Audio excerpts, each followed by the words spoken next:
Buenos días, buenas tardes, buenas noches a todos los estudiantes y público en general. Vamos a hacer un breve repaso acerca de la dilatación lineal. Como dice, el efecto más común que produce un cambio de temperatura es un cambio de tamaño, con pocas excepciones. Todas las sustancias aumentan su tamaño cuando la temperatura aumenta. Los átomos de un sólido se mantienen unidos en un arreglo regular debido a la acción de fuerzas eléctricas. A cualquier temperatura los átomos vibran con cierta frecuencia y amplitud. A medida que la temperatura aumenta, la amplitud de vibración atómica se incrementa, dando como resultado un cambio que modifica las dimensiones del sólido. En la imagen podemos ver un claro ejemplo de cómo están moldeando el metal a través de un horno, que lo vemos ahí. Entonces se introduce el material para darle otra forma. El hierro a ciertas temperaturas se vuelve maleable, con lo cual nosotros podemos ver en algunas herramientas ese ejemplo. Sigamos.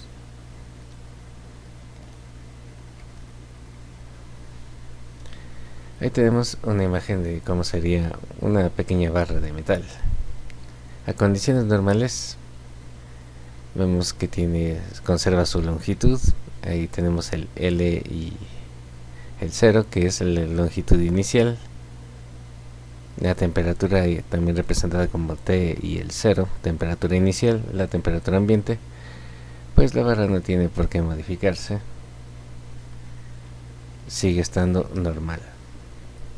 Y en el dibujo de abajo vemos como es la misma barra, pero cuando está sometida a altas temperaturas, pues las dimensiones tienden a cambiar. Entonces ahí entra lo que es el cambio de longitud, alterado por la temperatura, que aquí está con T como temperatura final. Entonces tenemos estos elementos: esa barra de metal cuando tenía la longitud normal, la longitud inicial, y cuando la calentamos, que viene a ser la longitud final. Tenemos la temperatura inicial y la temperatura final, acá representado con delta L. Bien, como podemos ver, el cambio en alguna dimensión del sólido se llama dilatación lineal. En la imagen anterior podemos apreciar que la longitud y temperaturas iniciales, L0, T0, cuando se calienta una temperatura, es decir, temperatura final, la nueva longitud de la barra se denota por L de longitud. Con cambios de temperaturas va a estar dado por la temperatura final menos la temperatura inicial. También vemos en la longitud, da un cambio de longitud. Cambio repentino en la longitud va a ser igual a la longitud final menos longitud inicial. El cambio proporcionalidad en longitud está dado por, tenemos el famoso delta L, va a ser igual a coeficiente, o también conocido como alfa, coeficiente de dilatación lineal, que está multiplicando por longitud inicial y por cambio de temperatura. Esta viene a ser nuestra fórmula matriz. De aquí podemos hacer el siguiente despeje, que el coeficiente o alfa va a ser igual a cambio repentino de longitud dividido para la longitud inicial y cambio de temperatura. Se puede hacer los despejes correspondientes. Sigamos leyendo el texto de abajo, en donde A, que viene a ser alfa, es el coeficiente de dilatación lineal, ya que un incremento en la temperatura no produce el mismo incremento de la longitud para todos los materiales. El coeficiente A o alfa es una propiedad del material. Así es, no todos los materiales van a reaccionar a cambios repentinos en la temperatura. El coeficiente A o alfa de una sustancia puede definirse como el cambio de longitud por unidad de longitud por grado de cambio en la temperatura. La razón cambio de longitud sobre longitud inicial es adimensional. Las unidades de alfa son dadas en grados inversos, es decir, 1 sobre grados Celsius o 1 sobre grados Fahrenheit. Aquí tenemos algunos las tablas, las sustancias y los coeficientes con los cuales trabaja, tanto en grados Fahrenheit como en grados centígrados. Esto vendría a ser, por ejemplo, si vamos con el caso del aluminio, 2,4 por 10 elevado a la menos 5. Este símbolo significa elevado. Y en Fahrenheit sería 1,3 por 10 elevado a la menos 5. Sigamos. Vamos con un ejercicio. Dice, un tubo de hierro tiene la longitud de 300 metros, a temperatura ambiente de 20 grados centígrados. Si el tubo se emplea como un conductor de vapor, ¿cuál será la tolerancia permitida en el cambio proporcional en longitud? ¿Y cuál será la nueva longitud del tubo? Aquí tenemos una pequeña nomenclatura. L0 es igual a la longitud inicial. El A viene a ser alfa coeficiente de dilatación, delta T, el cambio de temperatura. Acá en los ejercicios siempre es importante pegarle unas dos lecturas. Cuando nos dice un tubo de hierro, entonces tendremos que irnos a la tabla anterior y ver cuál es el coeficiente del hierro. Tenemos la longitud que habla de 300 metros, la temperatura ambiente 20 grados centígrados que vendría a ser la temperatura inicial. Acá viene la clave, dice si el tubo se emplea como un conductor de vapor. Vapor, bueno, hace referencia a cuando nosotros hervimos el agua, se genera un vapor. Entonces el agua se hierve a 100 grados Celsius. Como la primera temperatura estaba en grados centígrados, entonces seguimos trabajando con Celsius. Cuando dice conductor vapor de agua, entonces vapor de agua 100 grados centígrados. Y dice cuál será la tolerancia permitida en el cambio de proporcionalidad de longitud y cuál será la nueva longitud del tubo. Ahí está, vamos a los datos. Temperatura del vapor 100 grados centígrados, longitud inicial 300 metros, temperatura ambiente 20 grados. Entonces ahí tenemos la temperatura del vapor a 100 grados centígrados, que vendría a ser la temperatura final, menos la temperatura inicial, que es 20 grados centígrados. Entonces ahí nos queda el cambio de temperatura, va a ser igual a 80 grados centígrados. Y como hablaba del hierro, no queda más que irnos a esa tabla y fijarnos en el coeficiente, que es 1,2 por 10 elevado a la menos 5 sobre grados Celsius. Lo otro sería aplicar la fórmula. Cambio de longitud va a ser igual al coeficiente de dilatación lineal multiplicado por longitud inicial y multiplicado por cambio de temperatura. Entonces lo único que procedemos es a reemplazar los valores que tenemos.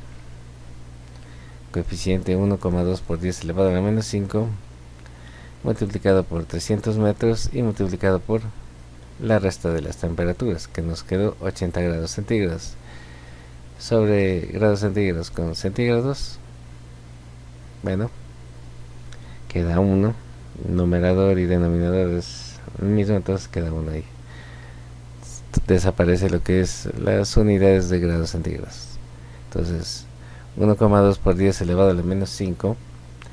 Si no disponemos de alguna calculadora o aplicación que nos permita poner directamente en notación científica, le devolvemos a su número normal.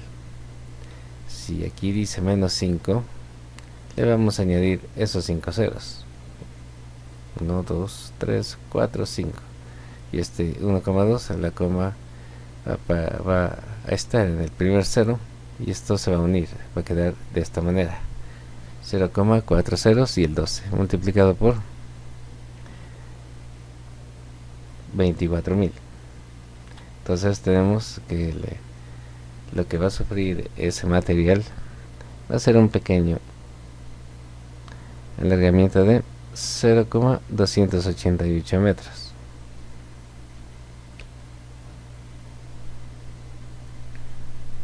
Sigamos. La dilatación lineal tiene propiedades útiles y destructivas cuando se aplica a la ingeniería y a las ciencias. Los ingenieros civiles deben considerar constantemente la tolerancia permitida por la dilatación, mediante las juntas de dilatación o rodamientos. Ahí tenemos un pequeño dispositivo que a través del calor pues puede funcionar como sensor. Bueno, un ejemplo tenemos en los protectores térmicos, o acá se los conoce como breakers. Cuando estamos utilizando en nuestras casas demasiada corriente, si lo podemos llamar así, entonces eso genera calor y ese metal que está dentro de ese dispositivo cambia aparentemente un poco su forma y hace que salte el interruptor. Como dice, la expansión es predecible de algunos materiales, puede usarse para abrir o cerrar conmutadores a ciertas temperaturas, termostatos, etc. Acá la fórmula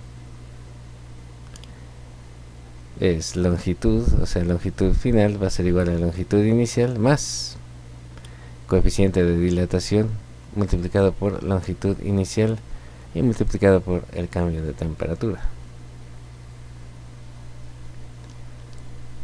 Sabemos que para calentar la comida debemos poner sobre el fuego los recipientes que la contienen. Podemos encontrar la respuesta si consideramos los cuerpos desde un punto de vista microscópico, es decir, si tenemos en cuenta el comportamiento de sus partículas. El desarrollo de la teoría cinético-molecular de la materia ha conducido a la formulación de una teoría cinética del calor, que interpreta el calor como una forma de energía transferida. Como podemos ver en las ilustraciones. Ya tenemos un dibujo que hace referencia a que tenemos un elemento metálico que está compuesto por dos barras.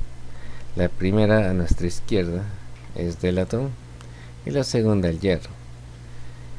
Cuando el latón está sometido a bajas temperaturas, este tiende a curvarse o cambiar su forma.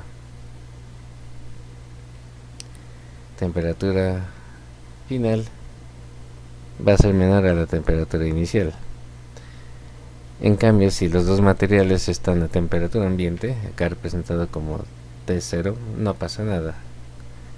Sigue conservando sus mismas propiedades.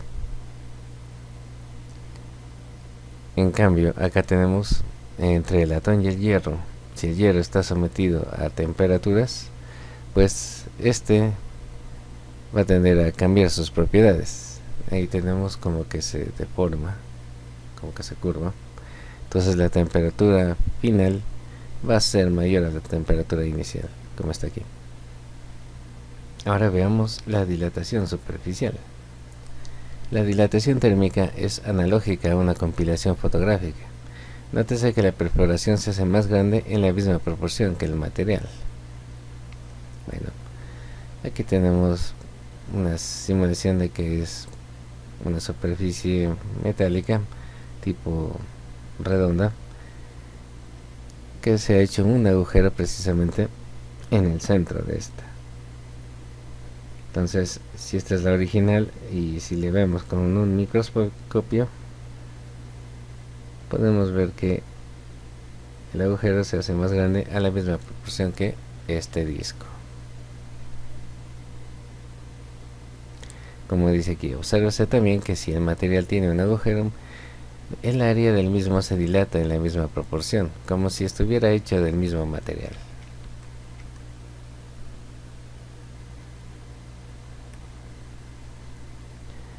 Bien, para la superficie, cualquier objeto va a tener largo y va a tener ancho. Acá en esta representación tenemos esta W que vendría a ser superficie con el 0 va a ser la superficie inicial de este objeto. Tenemos el delta W, que significa el cambio de superficie.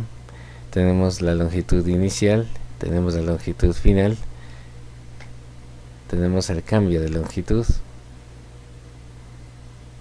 y la superficie final. Pues aquí también los objetos tienen no solo una dimensión, también tienen base, tienen longitud, tienen altura.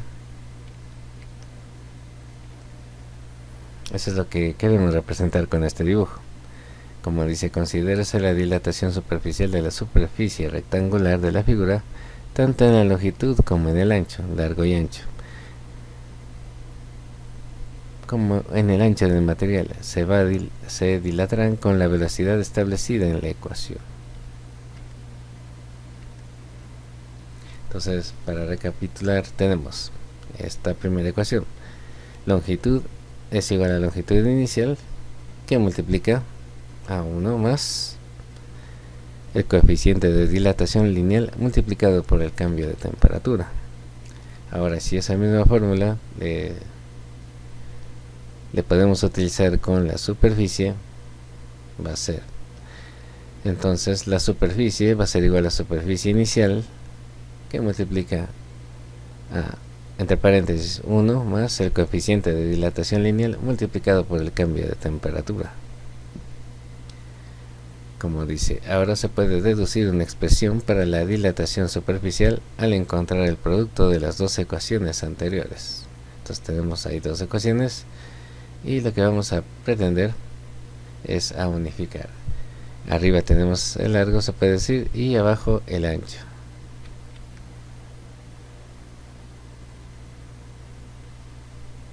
Al fusionarse esas dos ecuaciones tenemos longitud superficial es igual a longitud inicial multiplicado por la superficial inicial, y esto a su vez por la misma expresión pero elevado al cuadrado. Entonces ahí tenemos que resolver ese cuadrado perfecto. Los demás se van a mantener igual. Entonces longitud superficial va a ser igual a longitud inicial superficial inicial multiplicado esta vez ya por el trinomio cuadrado perfecto.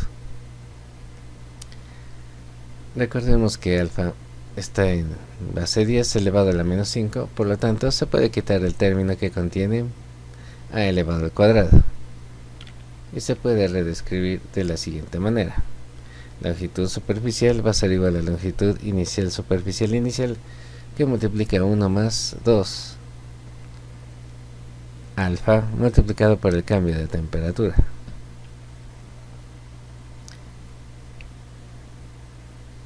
Longitud superficial y el área. Entonces ahí tenemos el largo y el ancho, que se puede decir que eso se va a transformar en área. Área es igual a área inicial, que multiplica a 1 más 2 veces el coeficiente lineal, ese 2 alfa, y multiplicado a su vez por el cambio de temperatura,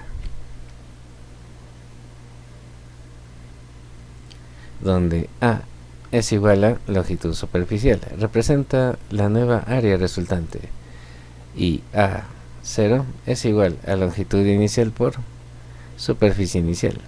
El área original, después de ordenar los términos, se obtiene área menos área inicial es igual a 2 alfa, que multiplica por el cambio de temperatura. Entonces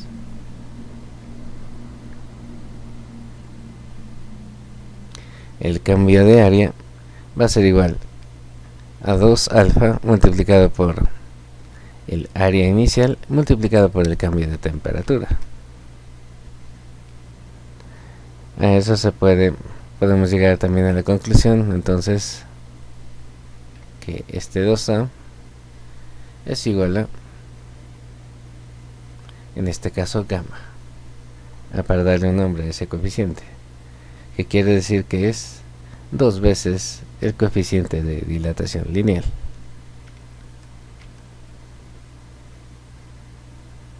Donde S gamma representa el cambio en área por unidad de área por grado de cambio de temperatura. Puede expresarse las ecuaciones. Aquí podemos ver las ecuaciones originales, como surgieron. Longitud va a ser igual a longitud inicial, que multiplica 1 más coeficiente de dilatación lineal por cambio de temperatura. O sea, ahí tenemos el largo, y a la derecha tendríamos el equivalente al ancho. Superficie es igual a superficie inicial, que multiplica con las mismas características, 1 más alfa, que multiplica por el cambio de temperatura. O sea, ese alfa es el coeficiente de dilatación lineal. Al fusionar el largo y el ancho, podemos concluir el área. Entonces, cambio de área, cambio repentino en el área o delta área va a ser igual a gamma, esa y que vemos aquí, gamma, por el cambio gamma por el área inicial multiplicado por el cambio de temperatura. Entonces podemos decir que el área final va a ser igual al área inicial más el cambio de dimensiones del área, que está representado por gamma, que multiplica al área inicial y que multiplica a los cambios de temperatura.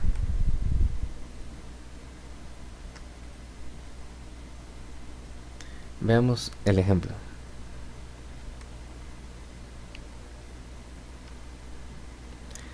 Un disco de latón tiene un orificio de 80 milímetros de diámetro de su centro a 70 grados Fahrenheit. Si el disco se coloca en agua hirviendo, ¿cuál será la nueva área del orificio?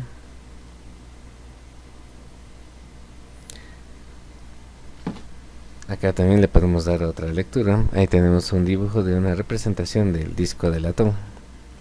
Nos está dando primero el material latón.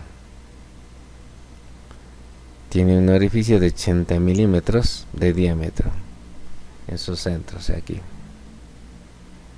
Está a 70 grados Fahrenheit. Si el disco se coloca en agua hirviendo, ¿cuál será la nueva área del orificio? Entonces, tenemos la longitud inicial, que sería 80 milímetros de diámetro. Tenemos que es un disco. Tenemos el material, que es latón. Entonces, primeramente, cuando estamos calculando el área, tenemos que fijarnos cuál es la figura geométrica del problema. En este caso es el círculo. Entonces, tenemos que revisar las fórmulas del área, y para el círculo es área es igual a pi por diámetro al cuadrado dividido para 4. Longitud inicial 80.000, bueno, ahí ya se saca el área. Lo que dice de temperatura, si está hablando de grados Fahrenheit, y acá nos da otro dato. Dice se coloca agua hirviendo. Agua hirviendo, al igual que el vapor, es 100 grados centígrados. Eso equivalente a Fahrenheit es 212 grados Fahrenheit. Entonces ahí tenemos temperatura final, que sería 212 grados Fahrenheit menos la temperatura inicial, que es 70 grados Fahrenheit. Tenemos también el dato que es un disco de latón. Nos tocaría buscar el coeficiente, pero vamos paso a paso.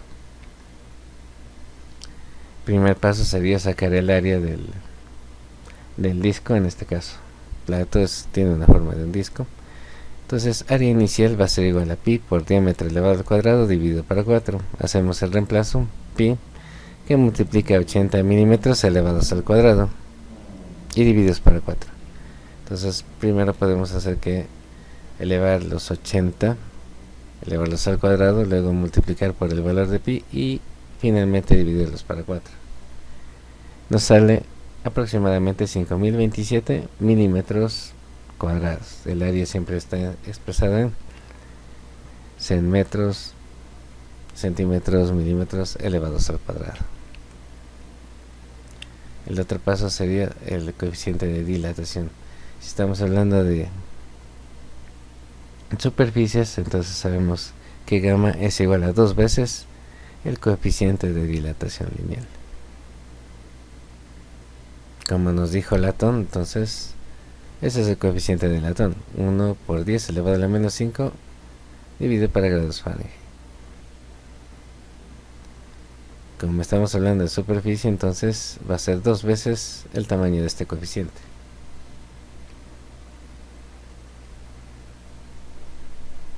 Que se convierte en 2 por 10 elevado a la menos 5 sobre grados Fahrenheit.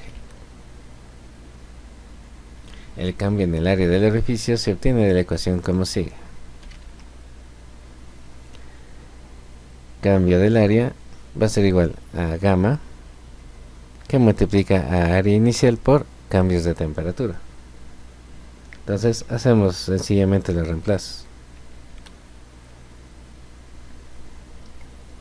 Ya sabemos el valor de gamma es 2 por 10 elevado a la menos 5 multiplicado por el área inicial, que es 5027 milímetros cuadrados, y multiplicado por el cambio de temperatura, la temperatura final, que fue de 212 grados Fahrenheit, que es la equivalencia a el agua hirviendo, que es 100 grados centígrados, equivalente a Fahrenheit es 212, menos la temperatura inicial, que es 70 grados Fahrenheit.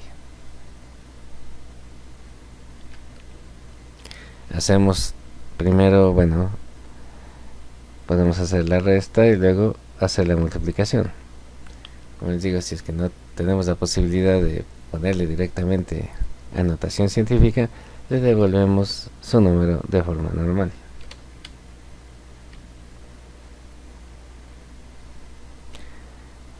Ya resuelto, nos va a salir el cambio de área, va a ser igual a 14,3 milímetros cuadrados.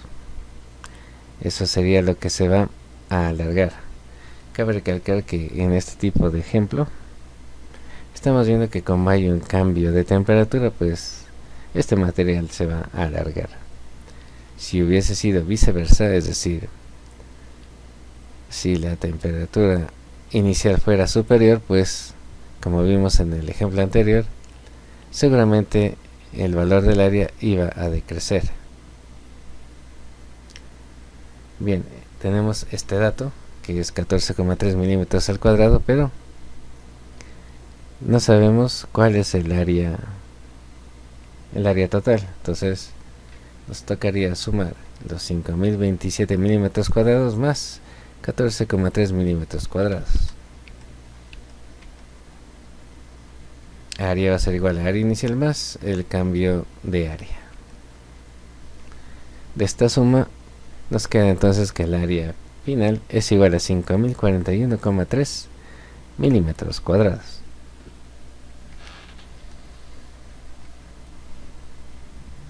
Ahora vamos con la dilatación volumétrica. La dilatación de cualquier objeto que se calienta es isotrópica, es decir, que es la misma en todas las direcciones. Por lo tanto, el volumen de un líquido, gas o sólido sufrirá un incremento predecible en volumen al aumentar la temperatura, mediante un razonamiento similar al empleado en la sección anterior. Se llega a las siguientes relaciones para la dilatación volumétrica o tridimensional. Si estamos hablando de, primero empezamos por una sola dimensión, que era la longitud, el coeficiente iba a ser igual a 1. Cuando decíamos de superficie, ya era gamma, que multiplicaba por 2 veces el coeficiente de dilatación lineal. El hacer volumétrica o de 3 dimensiones nos está diciendo que en este caso va a ser 3 veces el coeficiente de dilatación lineal. Pero aquí vamos a tener dos secciones separadas. La primera, que nos habla del contenido del líquido, y la otra del contenedor, que es el que le contiene ese líquido. Pero bien, vamos a la fórmula. Dice, cambio de volumen va a ser igual a beta, esa B es beta, que multiplica al volumen inicial multiplicado por el cambio de temperatura. Entonces, volumen final va a ser igual a volumen inicial más el coeficiente más, en este caso sería 3 veces el valor del coeficiente de dilatación lineal multiplicado por el volumen inicial y multiplicado por el cambio de temperatura. En la una nos enfocaremos en el líquido, en el gas, y en el otro en el contenedor. O sea, en resumen, el volumen final va a ser la suma de los dos, el volumen inicial más el volumen final, que ahí está representado con este valor de beta. Volumen inicial y multiplicado por el cambio de temperatura. El símbolo beta, la letra griega, representa el cambio del volumen por unidad de volumen por grado de elevación de la temperatura. Este coeficiente se llama coeficiente de dilatación volumétrica. Bien, aquí tenemos una pequeña tabla. Los líquidos: el alcohol, benceno, glicerina, mercurio y agua, tanto en sus equivalentes de grados Celsius como en grados Fahrenheit. Y tendremos que recordar asimismo la tabla del coeficiente de dilatación lineal en base al material que le esté conteniendo a ese líquido o gas.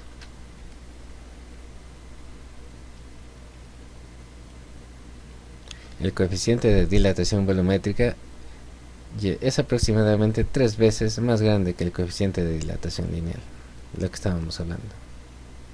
Beta es igual a 3 alfa, pero del contenedor. Vamos a ver un ejemplo. Un bulbo de vidrio se llena con 50 centímetros cúbicos de mercurio a 20 grados centígrados. ¿Qué volumen se derramará si el sistema se calienta uniformemente a 60 grados centígrados? Bien, es importante hacer otra breve lectura. Un bulbo de vidrio, que viene a ser el material, el contenedor, que sus dimensiones son 50 centímetros cúbicos. Hasta ahí. El mercurio, que es líquido, tiene que ocupar ese espacio de los 50 centímetros cúbicos. Otro dato que nos dice es que está a temperatura ambiente de 20 grados centígrados. Y en la segunda lectura, en la pregunta, dice: ¿qué volumen se derramará si el sistema se calienta uniformemente a 60 grados centígrados? O sea, ya tiene puesto el material ahí. En condiciones normales no pasa nada, y cuando le sometemos al calor, pues gradualmente vamos a ir aumentando hasta llegar a 60 grados. Pues este líquido, al igual que cuando hervimos, sea el agua o sea la leche, pues tiende a subir y a regarse o derramarse. Ahí tenemos el ejemplo. Ahí tenemos el bulbo de vidrio, bueno, de un material especial, que es 50 centímetros cúbicos, y esta esfera, como de color amarillo, representa al mercurio líquido. A eso le conocemos como volumen inicial, que está en condiciones normales, temperatura inicial. Y acá, cuando le hemos sometido al calor, pues estaba de esta forma y ha salido y se ha derramado. Entonces hay que calcular cuánto se derramó de ese líquido. Entonces una cosa es el contenedor y otra cosa es el líquido, que está ahí también ocupando la misma cantidad.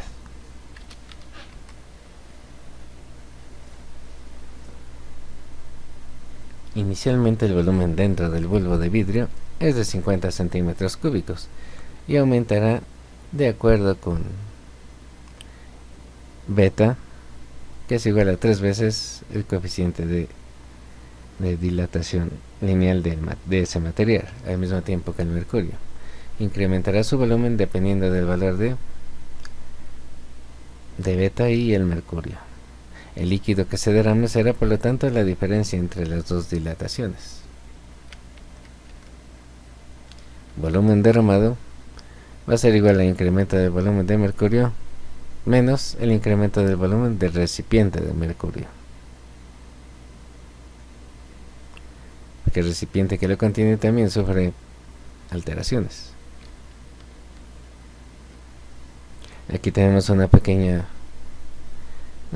fórmula que dice volumen derramado va a ser igual al cambio repentino al volumen del mercurio menos al cambio repentino del volumen del material que contiene ese mercurio, del recipiente. Entonces este triangulito que vemos aquí, alfa BM, se traduce en estas tres variables, que sería beta, el coeficiente del mercurio, multiplicado por el volumen del mercurio, que a su vez se multiplica por los cambios de temperatura, menos el recipiente, el coeficiente de dilatación del vidrio, multiplicado por el volumen del vidrio, que multiplicado por el cambio de temperatura.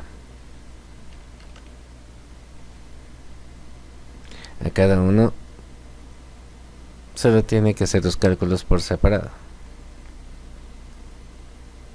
Entonces vamos con el líquido primero.